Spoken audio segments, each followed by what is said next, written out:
But what happened was they did take a break. I don't recall. It wasn't a very long break, obviously, because they got the third album out in 1970. But they did take a break and to get away from the touring and to spend some time with their families and to spend some time writing. And what they do is Jimmy Page and Robert Plant take their wives and they go up to the Welsh countryside to this cottage called Bron-Yr-Aur, which I believe Robert Plant's family knew about this place, and he suggested they should go up there. They bring acoustic guitars. This is a cottage in, like I said, the Welsh countryside where it's really rustic. I don't believe there's any electricity there. There's no indoor plumbing. Water. Yeah. So this is Robert Plant doing his hippie thing again. He was a big hippie. And they go up there and they start writing songs for the third album. And because they're, working on acoustic guitars, a lot of acoustic stuff came out in the writing. So they spent however long they spent up there doing this stuff. And they come back and they start recording the third album.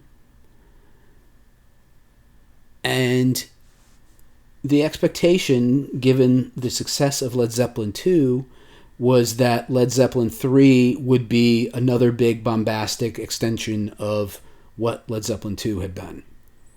Part two of the same. They always expect you to do the same thing you just did. Especially if you're successful. Yeah, right. And it was very successful. But instead, Led Zeppelin does something different. They put an album out where about half of it's acoustic. And a lot of people didn't get that at the time, and they thought it sort of was a little bit of a disappointment in its time. Now, over the decades, Led Zeppelin III is just as beloved as every other Zeppelin album. It's just as great as every other Zeppelin album in most people's minds who are fans. It's just a different album. It's just not them giving you the same again. It's really just them still exploring their own creativity and not really running away from something. Oh, now that we've established this thing where we're this big cock rock band, we can only do that. No, they never were going to just do that. They always had way more interests in that, and they were always more interested in following the muse of wherever it led them. So yeah, you get some cool hard rock songs on this album that are also great songs, but you also get a lot of stuff that was not expected out of them at that point in their creative arc. Well, it starts with an absolute banger, the Immigrant song, which was based on them going to Iceland, I believe, and they it was kind of like a tongue-in-cheek thing, if I remember correctly, about like Vikings conquering lands, and they were yeah, Robert Plant being the Viking in this case instead of the hippie, but yeah.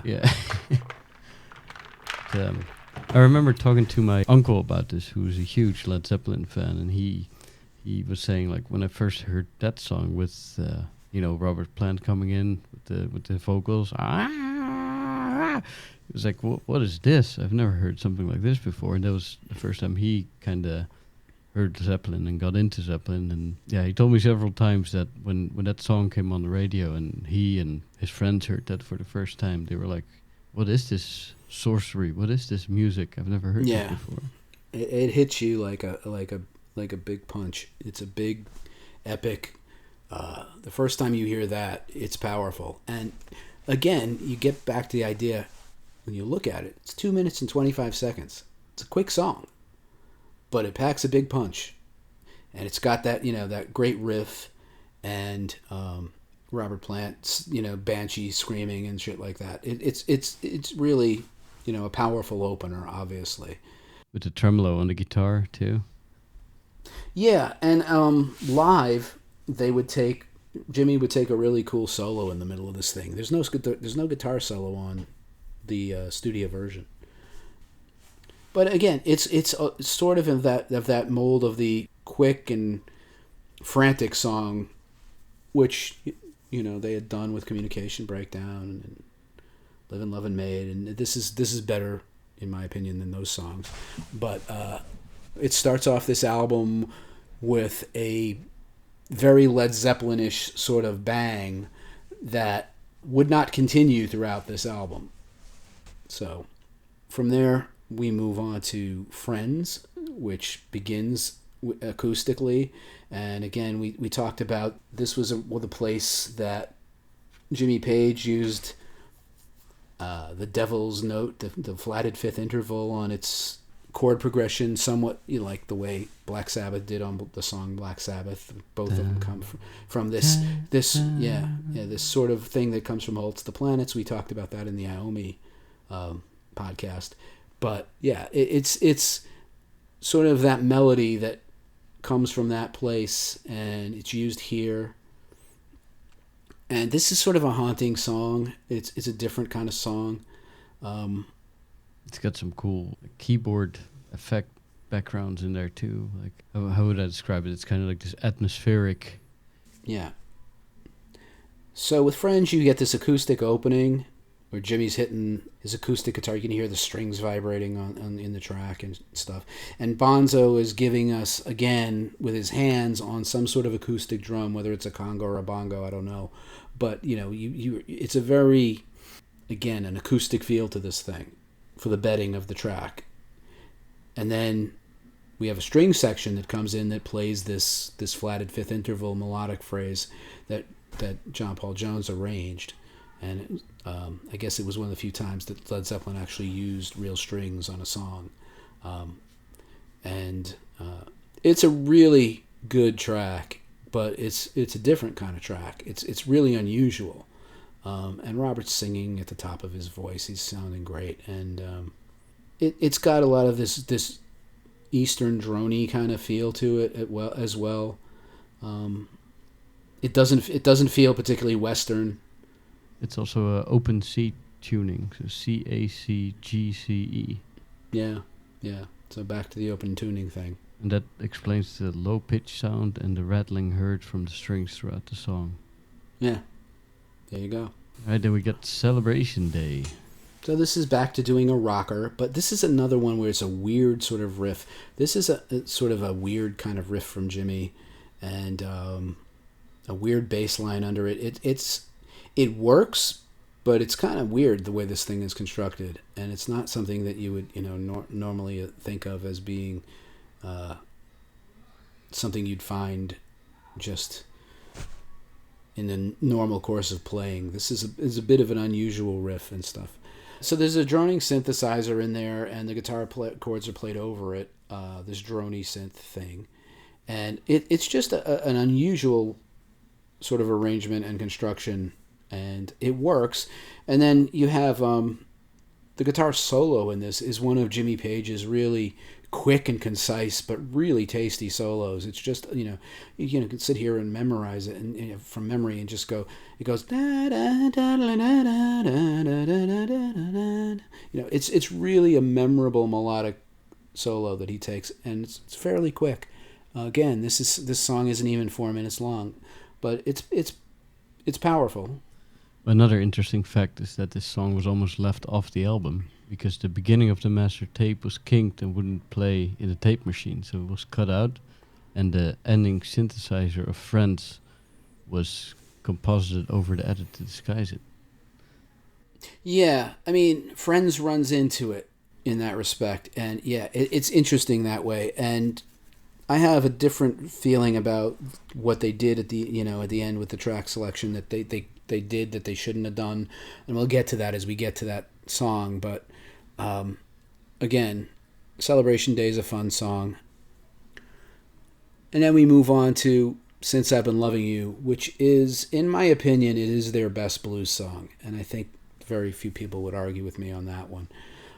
It is a blues song that doesn't follow a standard blues chord structure, which is what makes it so much better, in my opinion, is that it isn't You Shook Me, and that it isn't I Can't Quit You, Baby. It's much more complicated than that, and the turnarounds are more complicated than that.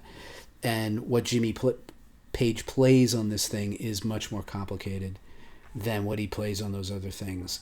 And this is really, this is one they stretched out live to great effect in their touring days. But the studio version of this song is just epically good. and it's Jimmy and Robert going back and forth, and it's not so much about Bonzo and Jonesy. It's really about this dynamic between the guitar and the lead vocal, and some of the chords that Jimmy plays on the turnaround are really interesting and cool voicings and stuff. And then you get to the guitar solo here, and this is really, in my opinion, and probably not alone in this, this is one of Jimmy Page's really best solos. The studio version here. And he would expand it a little live and play it around with it. But just the version that came out on this take, this is really heavy blues rock in a way that is just blues rock at its best, at its absolute finest on this track. And it's from both of the two of them. But the guitar solo here, he goes back and forth between the pentatonic stuff and actual like minor licks, like harmonic minor, Aeolian minor. He uses some of that too. You hear it in the introduction to the song. It starts out with some lead guitar before the vocals ever come in. Yeah. And then it comes back when he goes to the actual guitar solo that's in the middle of the song. This is very much a classic Zeppelin track that always remained in their live set. It was always a showcase piece for Jimmy Page to really cut loose. And if I'm honest, in my own opinion, this is probably the best track on this album for me. Yeah, I think I would have to agree with you on that one. Although Immigrant Song is probably more well known by the general public. If I had to pick one, I think I'd also pick Since I've Been Loving You. This is one of those songs that all of the people who do reaction videos, when they react to Led Zeppelin live videos, they all do this one eventually. And this is one of the ones that I love to watch the women react to, because this is where you see invariably that as women watch this video unfold, they are getting so turned on by young men 50 years ago. You can watch them have this palpable reaction, and they're like, by the time they're done, very many of them are like, I have such a big crush on Robert Plant, I can't believe it. And it's really, this is like Led Zeppelin's sexual energy that really was a palpable part of their mystique and everything about them. And when you watch this video from the 73 Madison Square Garden footage, and Robert Plant is just absolutely being at his top game best in putting this over, and then playing off of Jimmy, and Jimmy rips this solo a new asshole. It's very powerful, and people are like, I don't even young people don't understand how this live kind of thing actually happened, because it has nothing to do with their own experience of what they've been listening to for music. This is a band that's basically jamming out a blues back and forth, where like the musicians are handing off to each other. And it's really remarkable to watch reactions to this song in particular, because it shows a bit of like what Led Zeppelin's power was when they were live, and what they could do, and how they were turning people on at the time, and 50 years later this song is still turning on people. And they've done a lot of blues tracks on a lot of albums, but this is the top of the mountain for their blues tracks. I agree. Yeah. It was also recorded in the studio live, so there was very little overdubbing. Yeah. I mean, that's the part that people marvel at, is that they played that well together, that they played that well together live, that they were able to actually react to each other live in a way that they could interact and have this musical conversation that a lot of people aren't used to seeing in this day and age, because it's not a part of live music today. Everything is very much scripted out, and you're performing largely what you recorded in the studio. You don't, there's not a lot of expansion the way they had in those days.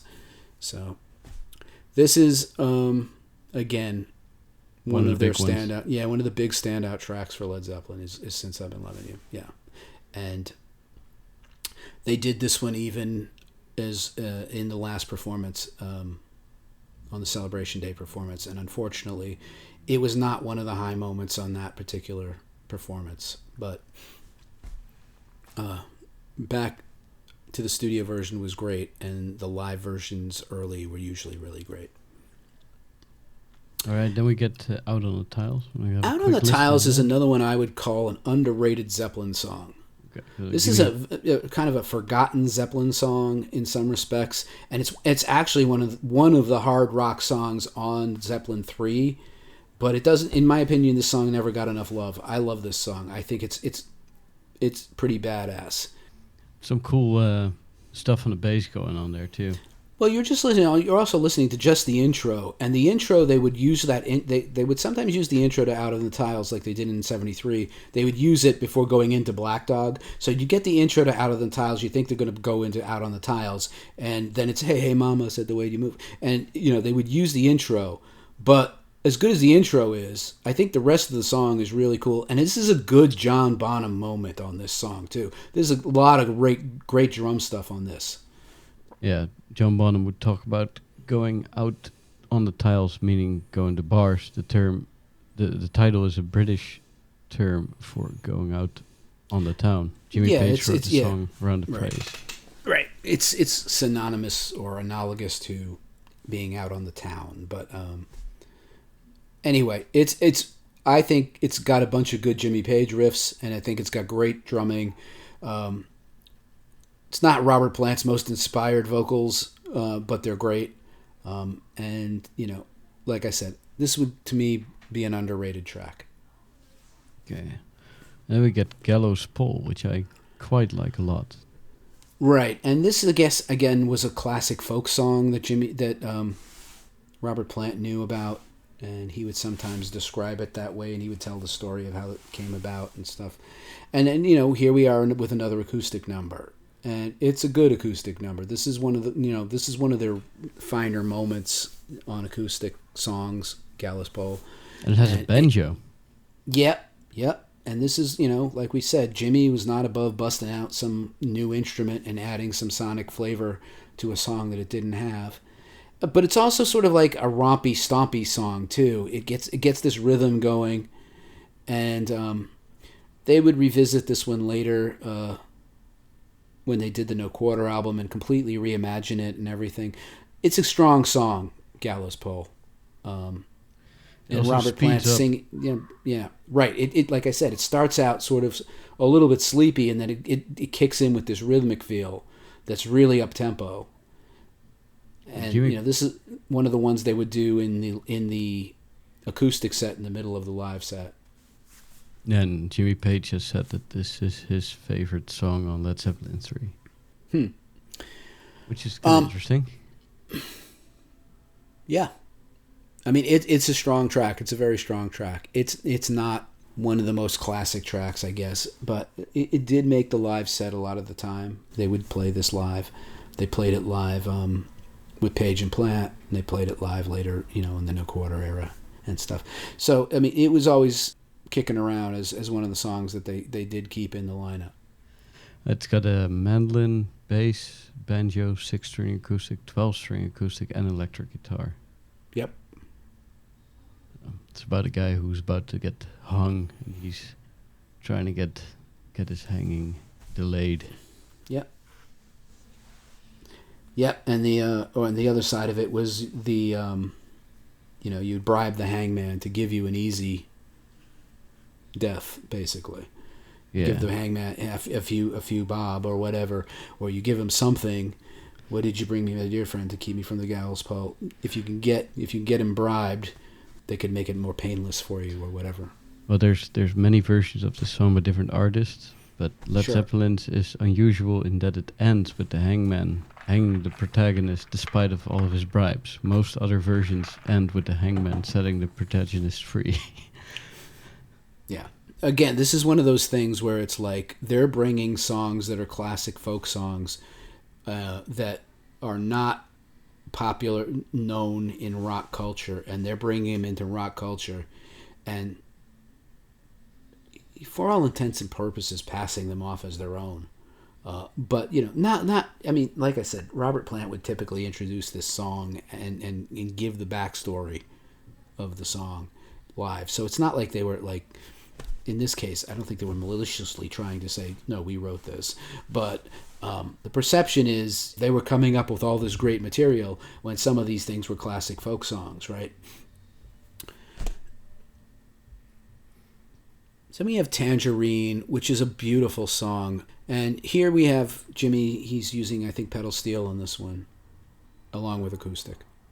So with Tangerine, you get sort of like the continuation of Thank You, in that it's another gentle ballad for Led Zeppelin that starts off with 12-string acoustic guitar augmented by some mandolin and John Bonham being restrained and ballad-like. And it's a beautiful, simple song on guitar. It's not a complicated chord progression at all. It's just a nice poppy thing, and Robert Plant's vocals are beautiful on this thing. And then on the solo, Jimmy Page busts out a pedal steel guitar and gets this really haunting tone on the thing. And it's a great track. It's again, another thing that's largely an acoustic sounding track on this album, but it's still strong. It's still really strong. It's very poppy. It's, again, a quick song, 3 minutes, 10 seconds, but beautiful song. I don't have a bad word to say about it. So yeah, then we move on to That's the Way, which is just Jimmy Page and Robert Plant. The acoustic guitars on this song is just fucking gorgeous. The acoustic guitars on this, and there's, again, I think some mandolin on here too for some flavor. The acoustic instruments sound gorgeous. It's just that, and a little bit of some background stuff. No percussion, no drums, no bass on this. This is voice and acoustic instruments, and it's lovely. And it's just the sonics of how they sound. It's funny, when I was looking for my first good acoustic guitar, I went to this shop up in Vermont that had a bunch of really great sounding. It was like a boutique acoustic shop, and they had a bunch of different brands, and they had a lot of them. And I sat in a room one day basically just trying to figure out which one I wanted to take home with me.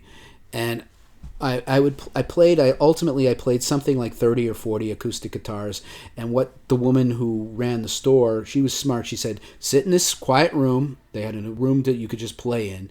She said, I'm going to bring you 3 guitars off the wall, play all 3 of them, pick the one you like the best. I'll take 2 away. I'll bring you 2 more. Now play these 3. Now pick the one you like the best. I'll take 2 away. You play more. And I went through this thing, and the sound I was hearing in my head that I wanted the guitar to sound like was the acoustic guitar sounds on Led Zeppelin III.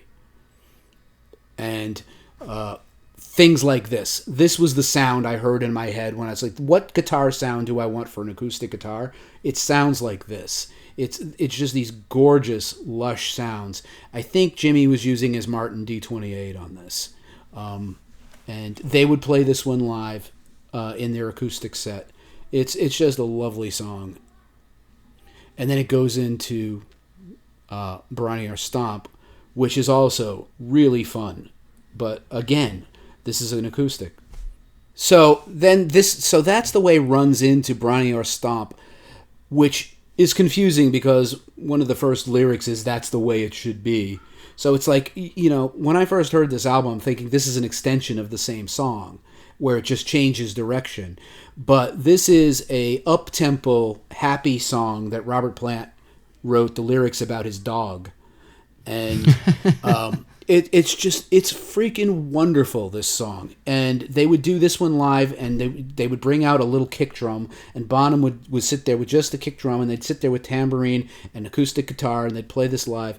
And it always just puts a huge smile on my face. Yeah, and the stomp in it is this kick drum figure that's going along with this tambourine that's going,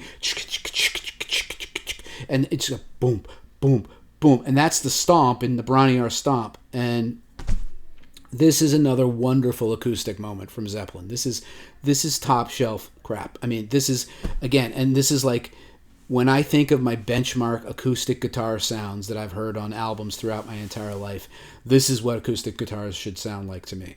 And this is a wonderful song, and it's about Robert Plant going for a walk in the woods with his dog. And, the dog was named Strider. Yeah, so at the end of some of the live versions that have been recorded, you will hear him go, Strider, at the end, and that was his dog's name. And this is, I mean, I've written songs about dogs. Paul McCartney wrote a song about his dog. It's a joyous, happy song that comes across here in this, and it's got the cool factor. As happy as this song is, it's still cool as hell, and it's got this rhythmic drive to it that's just wonderful. And yeah, it's just one of their classic acoustic numbers. It was named after the house where they recorded, or where they wrote the third album. Yeah, they went up to Bron-Yr-Aur in the Welsh countryside, as we talked about. I believe they brought the wives, the children, and the dogs. So maybe, he actually wrote it up there. I don't know, but man's best friend, man. Absolutely. And John Bonham would sometimes sing live with Robert Plant on the song. Yeah. Can be seen on the Earl's Court footage on How the West Was Won. Right. All right. So here we go on to this closing song, Hats Off to Roy Harper. And here's where I think they made their biggest mistake on this album. Roy Harper is an artist that was a friend of Jimmy Page, and Jimmy Page would guest on some of Roy Harper's albums. They were friends. Hats Off to Roy Harper is sort of a weird song, again with some sort of a retro vibe vocal on this thing through some sort of an envelope filter that gives it a weird sound.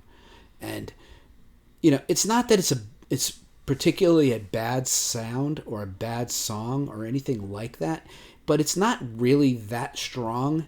And the problem with Led Zeppelin III was they put out Immigrant Song as a single, and on the back of the A-side, Immigrant Song, was a B-side called Hey Hey What Can I Do? And Hey Hey What Can I Do is a fucking great classic Zeppelin song, and it didn't make the album. And Hats Off to Roy Harper did make the album, and that to me has never made any sense. Hey Hey What Can I Do is as strong as any other acoustic song they ever did, and Hats Off to Roy Harper, it pales by comparison, in my opinion. How do you close this album with this song? I don't know. It's just, that's one of those things that they corrected when the box sets came out and all of that. But Hey Hey What Can I Do didn't make the cut. Couldn't fit it on the vinyl. But I think that was a mistake. And in retrospect, there's a lot more people who like Hey Hey What Can I Do than they like Hats Off to Roy Harper. That's on the Coda album. They first put it there, and then later on it came out in the box set. And when we're talking about Led Zeppelin III, we should talk about Hey Hey What Can I Do. It's worth talking about. It's that good. Hey Hey What Can I Do is as strong as any acoustic song they ever did. And I remember back in the day, you'd hear this come on FM radio, and you'd shut everything down, and because you'd never heard it. It's like you knew it was existed, and you knew it was great, and when they would play it, as this one-off, because it wasn't on any of the album, and it wasn't on your album, and you didn't have access to this track unless you had bought the 45 of Immigrant Song. When Hey Hey What Can I Do came on the radio, everything stopped until it was over, and because it was so damn good. And it's got this great, again, he's using the 12-string, he's using the mandolin for accent, but it's also got this great sort of cool riff that goes da da da da da da da da da da, and Robert Plant singing great on this thing. It's another great track, but you only had 45 minutes of vinyl, give or take a few seconds, that you could fit your music on, and the other 10 tracks they prioritized Hats Off to Roy Harper, maybe because it was Jimmy's friend, I don't know, but To me, that's the great mistake of Led Zeppelin 3. Other than that, again, they got sort of hammered in the press on Led Zeppelin 3 because it wasn't exactly like Led Zeppelin 2. It wasn't what they were expecting. It wasn't the big cock rock monster that they wanted it to be, following on the heels of the last album. But Zeppelin never really cared about that. They were going to do what they wanted to do and follow what they wanted to do, and they stood by the album. And, time has really proven them right. I love Led Zeppelin 3. I every time I go back to Led Zeppelin 3, I smile. And it is a change of pace sort of album in that it isn't like 2 and it isn't like 4, but it's got its own wonderful appeal to it. And it's for a different mood, really. If you want to get down to it, it's like you can put on Led Zeppelin 3 in the background and go outside and on a nice evening and have a nice drink with your friends, and it's just like wonderful mood music, and it's still engaging. It's not that it's totally background music. It's not like that. But it's for a different mood. It's not for like raising your fist in the air and raising your devil horns and all of that. It's just for a more laid back sort of mood. And yet it still does have some loud songs like Immigrant Song and Out on the Tiles and stuff. It's a different look at where they were at a particular moment in time. And regardless of what the impact was in the moment, with the critics, the fans still bought it, and over time it has sold just as many copies as the other albums, really, in retrospect. And it's sort of like when you want to go listen to Zeppelin, but you feel like you've burned out on so many of the most classic tracks. This is like a breath of fresh air, because it's like you go back to this side of Zeppelin, and it really does show you this depth that they had that not a lot of their peers had. You don't get this from Deep Purple. You don't get this from Black Sabbath. You don't get this from, the Stones would do acoustic numbers, certainly, and the Who would sometimes as well. But not so much like these different flavors of like, the Celtic thing, the folk thing, the backwater stompy thing. They're different. Each acoustic number on this song is really sort of a different flavor. It's not like putting on a James Taylor album. They all come from different places, sonically and influentially. They're different, and it's just enough. This is pretty diverse within the confines of a mostly acoustically driven album. Yeah.